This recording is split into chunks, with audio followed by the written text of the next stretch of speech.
بڑی جنگ نہیں ہے۔ حضرت عبداللہ بن عمر فرماتے ہیں کہ نبی علیہ السلام نے پھل کی خرید و فروخت سے، یعنی باغ کے اوپر جو پھل ہے اس کی خرید و فروخت سے منع کیا ہے اس وقت تک جب تک کہ آہا، اور اس کا ترجمہ کرتے ہیں وبائی مرض ختم نہ ہو جائے۔ تو عبداللہ بن عمر سے پوچھا گیا کہ یہ جو ہے حتی تذهب الآخا، یہاں تک کہ وہ مرض ختم نہ ہو جائے، وہ بیماری ختم نہ ہو جائے، وبائی مرض، تو اس سے کیا مراد ہے؟ تو حضرت عبداللہ بن عمر رضی اللہ عنہ نے فرمایا اس سے مراد یہ ہے طلوع ثریا، کہ ثریا ستارہ طلوع ہو جائے۔ تو فلکیات والے کہہ رہے ہیں کہ اس سال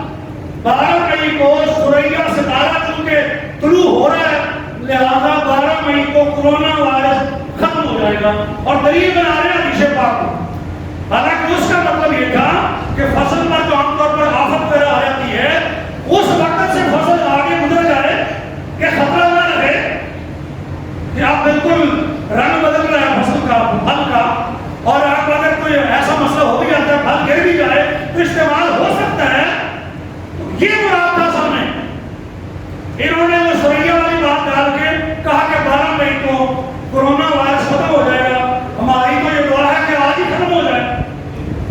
آمین تو کہہ دیں۔ تو اصل تو یہ تھا کہ حدیث کی تشریح حدیث کے مطابق ہوتی ہے،